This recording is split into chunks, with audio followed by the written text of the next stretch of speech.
छोटा सा टेक्निक बता रहा हूँ तुम्हें इस बैलेंस शीट को करने का, क्योंकि इस टेक्निक को याद रखोगे तो तुम्हारा पूरा बैलेंस शीट आसानी से बन जाएगा, बहुत अच्छे तरीके से बन जाएगा। तो लेट सपोज कि तुम्हें दादाजी ने बोला कि बेटे तू 1 CR का जमीन बेच ले। कितने का जमीन बेच? 1 CR का जमीन बेच ले। अब तुम निकले 1 CR का, लेकिन तुम्हें ये पता चला कि यार मेरे बिजनेस में तो 1 CR की रिक्वायरमेंट ही नहीं है, मेरे बिजनेस में तो रिक्वायरमेंट है सिर्फ 10 लाख रुपए की। तो तुम क्या करोगे? 1 CR का जमीन ना बेच के सिर्फ कितने का जमीन बेचोगे?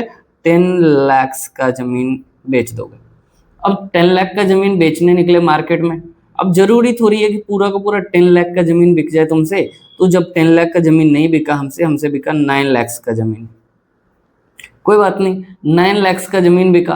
अब 9 लाख के जमीन में लोगों ने तुम्हें एक डाउन पेमेंट तो कर दिया, जो टोकन अमाउंट होता है वो तो दे दिया, लेकिन कभी कभी सारा पैसा नहीं दे पाते हैं लोग और हम उनको जमीन नहीं दे पाते हैं।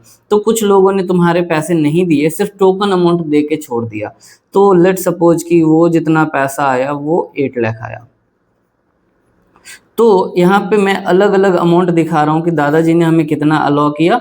ये 1 CR का जमीन अलाउ किया, तो इसको हम क्या बोलेंगे? ऑथोराइज्ड। ऑथोराइज्ड यानी कि तुम्हें 1 करोड़ का जमीन बेचने का पावर है, तुम 1 करोड़ का जमीन बेच सकते हो, ये ऑथोराइज्ड है।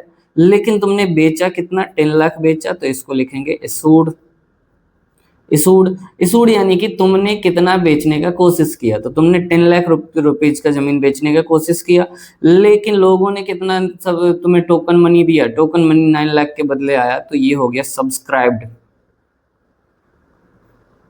सब्सक्राइब्ड और सारा का सारा पैसा तो आया, लेकिन 1 लाख रुपए का सब्सक्रिप्शन के बाद नहीं आया, यानी कि उस बंदे ने या तो टोकन मनी दे के छोड़ दिया, यानी तो कुछ इंस्टॉलमेंट दे के छोड़ दिया। तो ये हमारा क्या हो गया? ये हो गया हमारा पेड अप। Paid up. अब मैं तुम्हें इतनी देर से जमीन जमीन बोल रहा हूं, तुम जमीन को समझ लो अब शेयर, और दादाजी को समझ लो कौन? तो दादाजी होते हैं हमारे एक्ट, यानी कि कंपनीज एक्ट 2013। यानी कि 2013 ने तुम्हें क्या अलाउ किया कि तुम 1 CR का जमीन बेच सकते हो, 1 CR का कैपिटल, ऑथोराइज्ड शेयर कैपिटल बेच सकते हो। लेकिन तुम क्या करते हो? तुम 10 लाख शेयर कैपिटल ही इशू करते हो। तो ये इशूड कैपिटल हो गया, इशूड कैपिटल हो गया। लेकिन अब लोगों ने जो खरीदा, लोगों ने जो एप्लीकेशन डाले, वो सिर्फ 9 लाख लोगों ने एप्लीकेशन डाले, तो ये हो गया सब्सक्राइब्ड कैपिटल। और उसमें से भी कुछ लोगों ने टोकन देने के बाद, यानी कि एप्लीकेशन लेने के बाद पेमेंट नहीं किया, आगे का पेमेंट नहीं किया, तो ये हो गया हमारा पेड अप कैपिटल। ठीक है, इतना समझ में आया? चलो अब इससे मैं तुम्हें बैलेंस शीट बनाना सिखाता हूँ, लेकिन ये सीक्वेंस याद रखना कि सबसे पहले तुम्हें ऑथराइज मिलता है कि कितना ऑथराइज किया गया है जमीन तुम्हें, फिर उसके बाद तुम्हें मिलता है कि इशूड कैपिटल की हमने कितना शेयर इशू किया है, उसके बाद तुम्हें मिलता है कि सब्सक्राइब्ड यानी कि लोगों ने हमसे कितना जमीन खरीदा है, कितना शेयर खरीदा है, और सबसे लास्ट में आता है हमारा paid up capital. Paid up capital का मतलब क्या हो गया कि कितने लोगों ने फुल्ली पे कर दिया है, सारा पैसा दे दिया है। ठीक है, तो चलो आ जाओ, सबसे पहले अब हम बैलेंस शीट बनाते हैं। लिखो यहाँ पे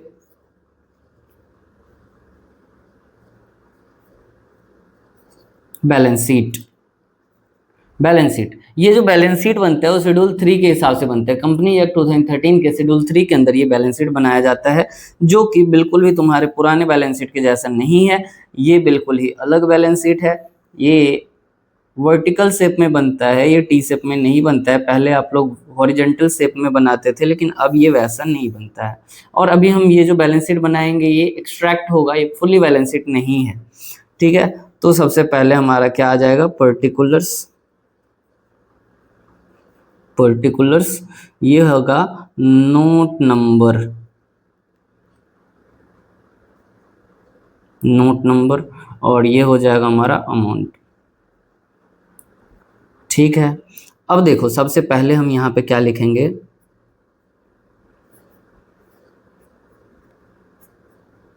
जैसे वहां पे लिखते थे ना कैपिटल एंड लायबिलिटी, उसी तरह से यहाँ पे लिखेंगे equity and liability.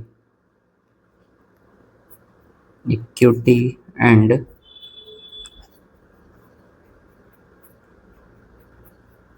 Equity and liability हमने लिख लिया। इक्विटी एंड लायबिलिटी के बाद हम क्या लिखेंगे? Next number. तो इसमें आ जाएगा हमारा शेयर कैपिटल। शेयर कैपिटल से पहले शेयर होल्डर्स फंड आएगा।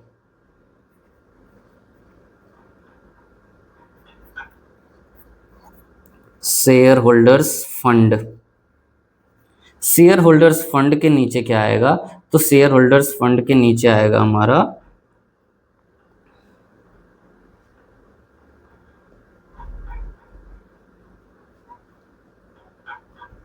इसके नीचे आ जाएगा जो हम हमेशा लिखते हैं शेयर कैपिटल, और यहाँ पे नोट नंबर 1 डालेंगे और यहाँ पे लिखेंगे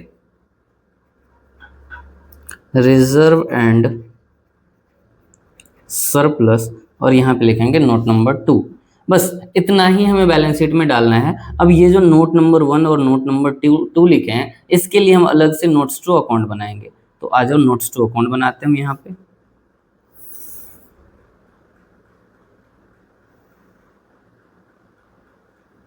ये लिखेंगे नोट्स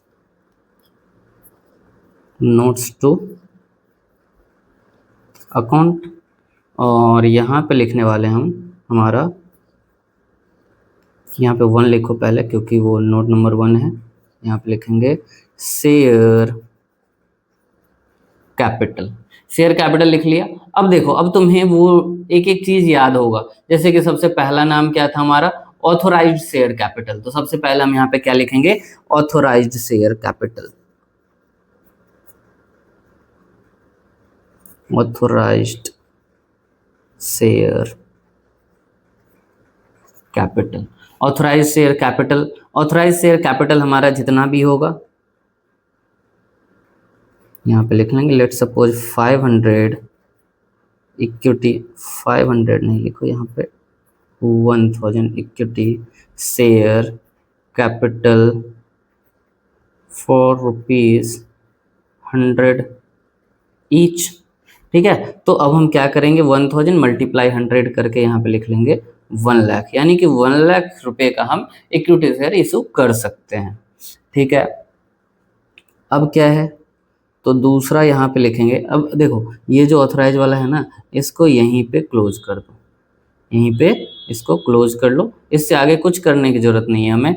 अब दूसरा लिखेंगे यहाँ पे, ऑथराइज्ड के बाद क्या आता है हमारा, तुम ही बताओ। Issued, issued share capital.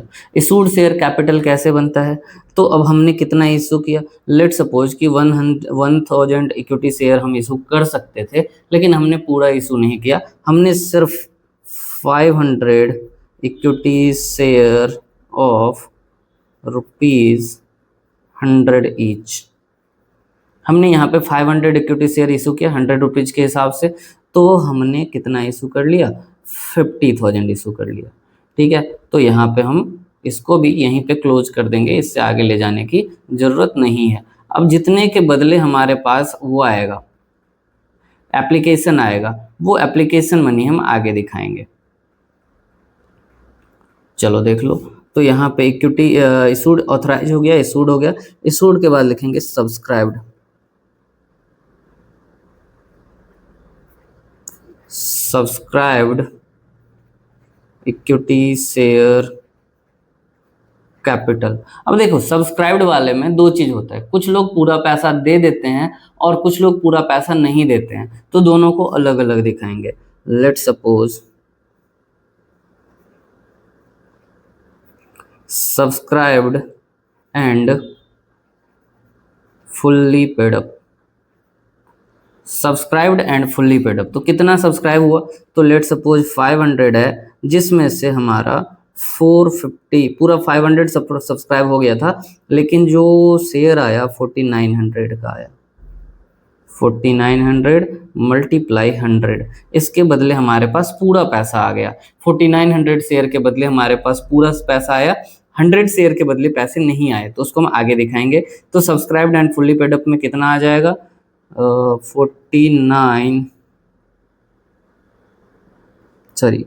500 equity share था ना, तो 490 49,000 हो गया हमारा। अब नेक्स्ट लिखेंगे हम यहाँ पे subscribed but not fully paid up.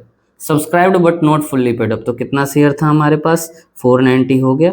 यहाँ पे 10 शेयर था जिसके बदले हमारे पास पूरे पैसे नहीं आए, तो 10 शेयर मल्टीप्लाई 100, यहाँ पे हम इनर कॉलम में इसको लिखेंगे कितना, तो 1000 लिख लो इसको, ये हो गया 1000। अब नेक्स्ट लिखेंगे हम यहाँ पे लेस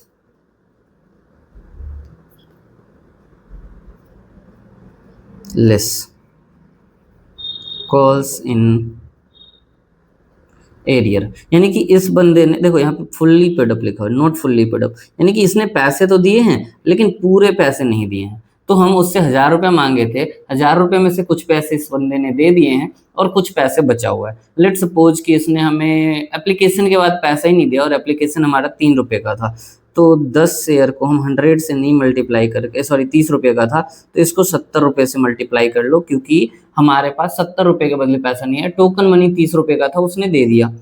ये मैं अजम्पशन बेस्ड क्वेश्चन ले रहा हूँ, ये कोई क्वेश्चन नहीं है, ऐसे तुम्हें समझाने के लिए बता रहा हूँ। तो 10 गुना 70 कितना हो गया, 700 हो गया। अब हमारे पास कितने रुपए हो गए जो पैसे आ गए थे, तो 300 रुपीज इसके बदले आ गए थे।